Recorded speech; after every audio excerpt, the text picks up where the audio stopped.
Most people think quitting happens after a big failure, but sometimes it happens after something much smaller.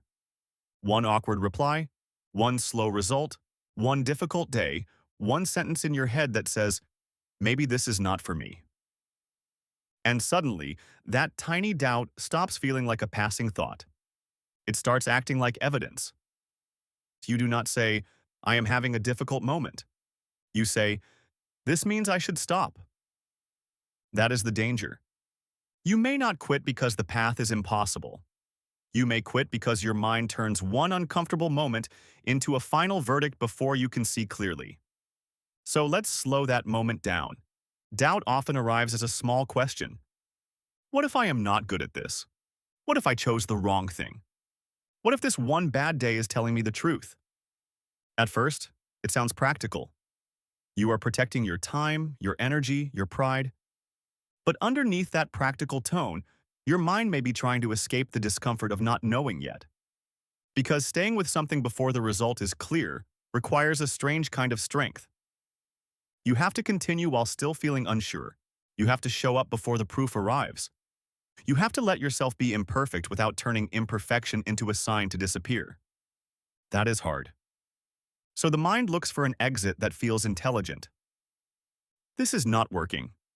I should not force it. Maybe I am being realistic. Maybe stopping now is the mature decision. Sometimes that is true, but sometimes it is not clarity. It is discomfort wearing the clothes of clarity.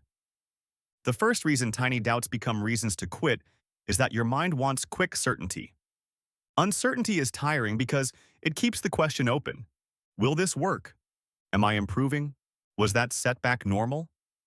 Did I misunderstand what this would take? The mind does not like open questions, so it tries to close them. Instead of saying, I do not know yet, the mind says, now I know. I should stop. That sentence can feel calming because a decision is easier to hold than uncertainty. Even a painful decision can feel better than an open question.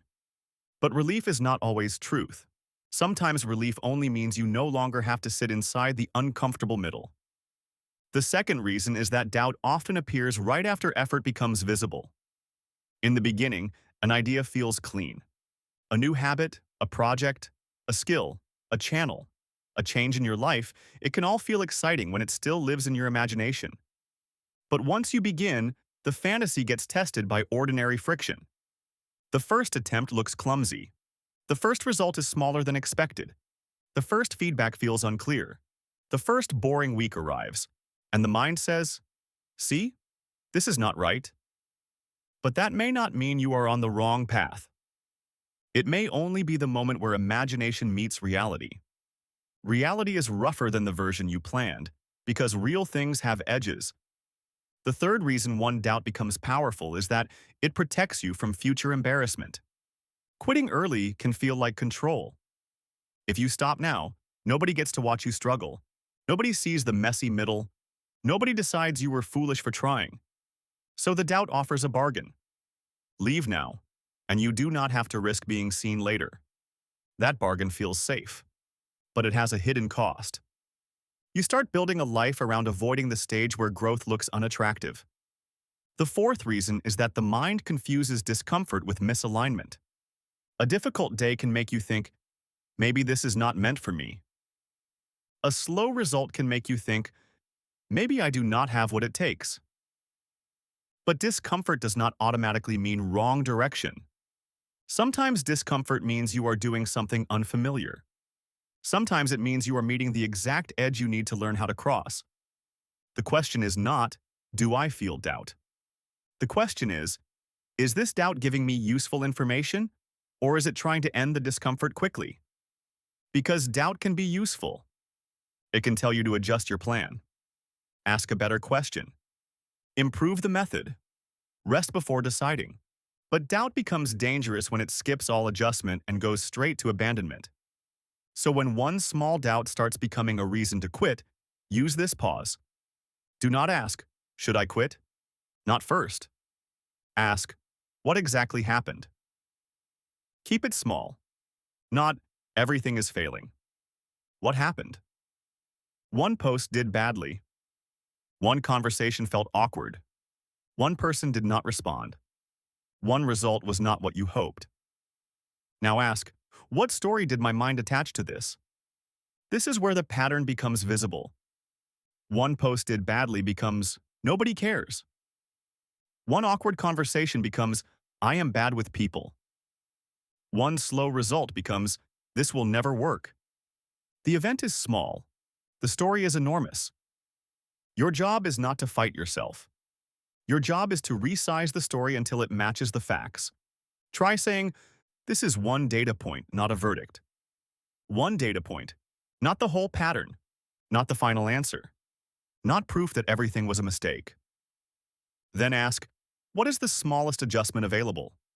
Not the dramatic adjustment, not delete everything, not cancel the plan, not disappear for a month. The smallest adjustment. Can I improve one part? Can I give this 3 more attempts? Can I ask one person for feedback? Can I continue at a lower intensity instead of stopping completely? This matters because the mind often gives you only 2 options. Perfect confidence or quit. Fast progress or quit. Immediate comfort or quit. But there is usually a third option. Continue, but smaller. Continue, but wiser. Continue, but with one adjustment. Continue, but without demanding certainty first.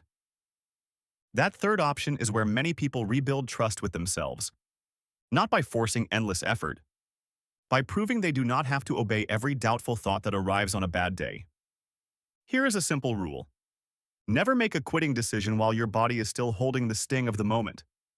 Not after one bad message, not after one poor result, not after one embarrassing attempt, not at midnight when your thoughts are louder than your judgment. Give the decision a little distance. Sleep, walk, eat, step away from the screen. Come back when the moment is no longer pretending to be the whole story. Then decide from steadiness, not from the bruise. And if you are learning to catch these patterns in yourself, stay with the channel. Subscribe if you want more calm, practical tools for the moments your mind turns small things into final conclusions. There are 3 mistakes to watch for. The first mistake is treating every doubt as a warning sign. Some doubts are warnings, but many doubts are just the sound of entering unfamiliar territory. The second mistake is demanding a perfect reason to continue. Sometimes the reason is simply, I have not given this a fair chance yet. That is enough for today. The third mistake is confusing quitting with peace. Stopping may bring peace when something is truly wrong. But stopping can also bring temporary relief while leaving a quieter pain underneath. The pain of knowing you left too early. The pain of slowly trusting your fear more than your patience. So the next time one tiny doubt becomes loud, do not crown it as truth too quickly. Hold it lightly. Ask what happened. Separate the event from the story. Look for the smallest adjustment. Give the decision distance. And remind yourself, one doubt is not a command. It is a signal to slow down and look more carefully. Sometimes quitting is wise, but sometimes the moment that feels like proof you should stop is actually the moment asking you to become more steady. Not fearless, just steady enough to not let one difficult day decide the whole direction of your life.